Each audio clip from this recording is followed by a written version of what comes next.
Hello everybody, welcome to NormanCamera. In this video, I'm going to be talking about and showing you the Gopro Hero 7.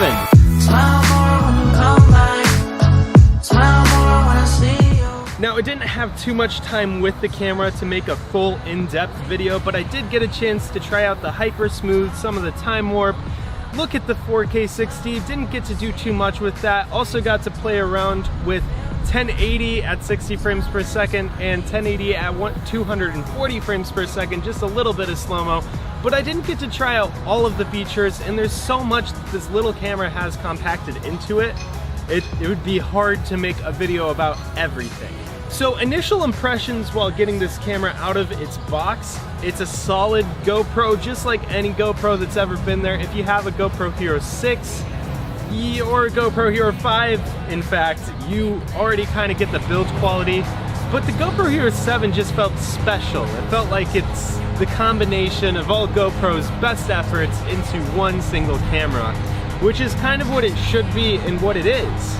I'm going to head out on a boosted board to test out the stabilization of the GoPro 7. I have it on a selfie stick, so then I can just capture the board myself. I'm gonna bring it in, so then that will show more vibration from riding the board. I'm gonna try to do some handheld stuff, disconnecting it from the stick. And I'm just gonna do as much as I can in as little time, because I don't have too much time with the GoPro Hero 7. It's gonna be all in-body GoPro Hero 7 stuff and footage from my iPhone 10. So let's just see how this goes. The first mode that I wanted to try out was its warp mode. Now this looks interesting to me because you could do some really cool travel film and photography, just like how GoPro shows on their website. And I did get to try a little bit out with NormanCamera's building, and just being able to do that rotational, quick, smooth turn around the building, it just makes it look a lot more interesting. It's a little bit exciting. Now what's also nice is this hyper smooth lapse, where you can rock it through a trail and you can tell that it's a trail. It's not going all over the place like a rough time lapse. It smoothens it all out. Now there's tons of features, including slow motion and all that, but the flagship feature and the thing that I was most interested to try out with this camera is its hyper smooth mode. This is the big feature with GoPro Hero 7. They're saying it's the gimbal killer, which it actually is very impressive. So you could achieve this effect with any camera doing anything, and you could just do it software-wise after the fact of filming it. But what is cool about the GoPro is it does it all in body. So you don't need to worry about doing an effect afterwards where it'll start to warp the image. It does it while it's going, and it doesn't warp the image at all. It keeps the image clear. It doesn't move it or cause vibration. It just captures it so well and so smoothly. It's so clear. There's no distortion, no in-body vibration that you notice while watching the video. So while I was riding my board, I was hitting some really big bumps, and I couldn't even tell when I actually hit them while watching the video and playback, but I remember hitting the bumps and like having to shake the camera up and down. Now you will notice a little bit of movement with the camera, but it's nothing to gasp at. It's very impressive.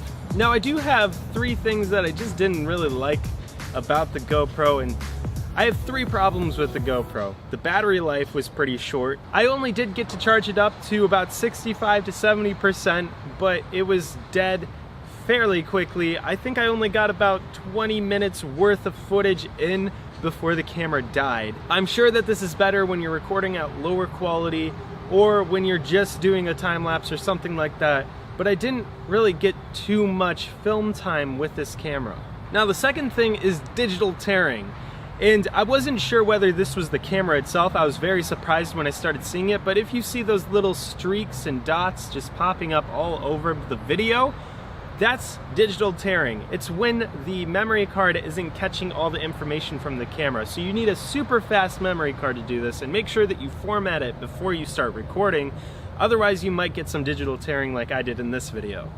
Now this wasn't a problem with the camera, it was a problem with my memory card. It wasn't formatted beforehand, and it might not have been fast enough. Overall quality and design of the build, amazing. I mean, this is just a very well and solid built camera.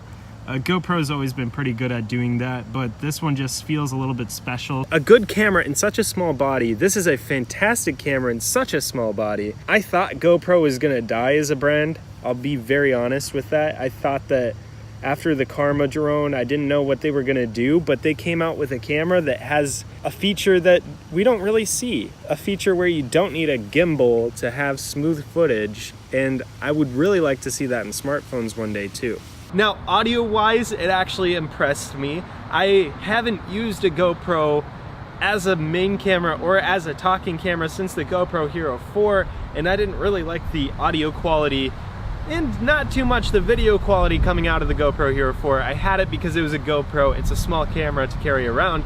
The GoPro Hero 7 is gonna be the next GoPro that I buy. Right now, I think I'm shooting at 2.7K at 60 frames per second, so then I can slow it down just a little bit. It does go up to 4K 60, so I'll have to try that out, but you don't get the hyper smooth at that rate. So I wanna try out the hyper smooth before I try out the 4K, and after that, then I'll be doing the 4K 60, and I'll be trying out some of the slow-mo too, and I'm just gonna get as much as I can out of this camera while I get to use it.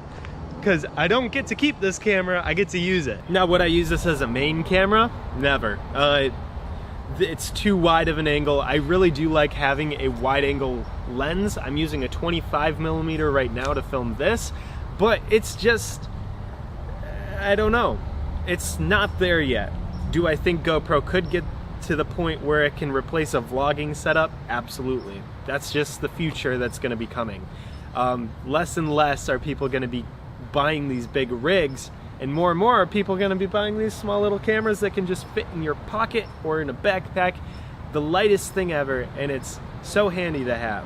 Should you upgrade to this camera if you're coming from the GoPro Hero 6 or 5 or 4? That's up to you. Is this hyper smooth? The hyper smooth is the only real advantage to having the GoPro Hero 7 over the other ones.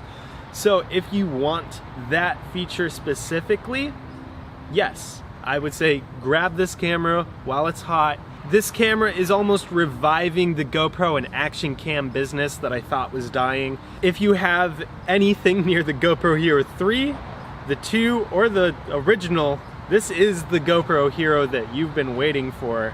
I feel like all the features that are packed into this $400 camera is incredible. If this is gonna be your first action camera, perfect. I don't have many bad things to say about this camera, and that's what makes it so good. Okay, so I forgot to film an end, but thank you for watching this video. The GoPro Hero 7 is definitely the camera that I've been waiting to see from GoPro, or at least the feature is good enough for me to go and buy another GoPro after having the GoPro Hero 4. So if you're not a part of the NormanCamera family yet, all you have to do is subscribe and you're a part of the family. Thanks for watching this video, and I hope I can see you in the next one. Bye-bye.